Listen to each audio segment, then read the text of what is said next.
Après un ralentissement à 3% en 2015, le taux de croissance de l'Afrique subsaharienne devrait continuer de baisser à 1,6% en 2016, son niveau le plus bas depuis 20 ans. Ces perspectives économiques ont été révélées à travers le rapport Africa's Pulse, la publication semestrielle du groupe de la Banque mondiale, présentée ce jeudi à Dakar et dans d'autres capitales africaines. Le rapport constate également des taux de croissance hétérogènes sur le continent et révèle des disparités entre les pays.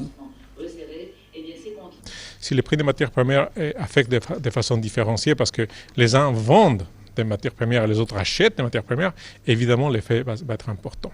L'autre, c'est la partie macroéconomique. Et la situation du Sénégal n'est pas identique à la situation d'autres pays. Il y a d'autres pays, même de la région subsaharienne, qui ont des difficultés macroéconomiques. Ils ont des inflations qui ont accéléré ou des niveaux de dette publique qui est trop élevés. Donc, il n'y a plus assez d'espace pour que l'État puisse dépenser plus, etc. Donc, ça freine n'importe quel effort de l'État pour pousser l'économie. Selon le rapport Africa's Pulse, malgré ces résultats de croissance peu reluisants des pays africains, un quart d'entre eux sont parvenus à maintenir une bonne dynamique de croissance. La Côte d'Ivoire et le Sénégal en font partie. On a un taux de change par définition stable puisqu'on est fixé à l'euro et on a une inflation très basse.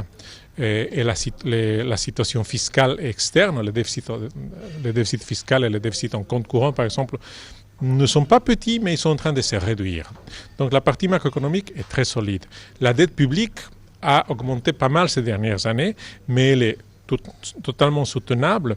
Et en fait, si la croissance continue et le déficit fiscal continue à se réduire, comme on espère qu'il le fasse, cette dette en fait pourrait diminuer par rapport à la taille de l'économie. Selon les projections d'Africa's Pulse en 2017, les performances économiques des pays du continent continueront d'être contrastées. En attendant, le rapport recommande aux pays africains d'investir davantage dans l'agriculture qui emploie un tiers de la population africaine.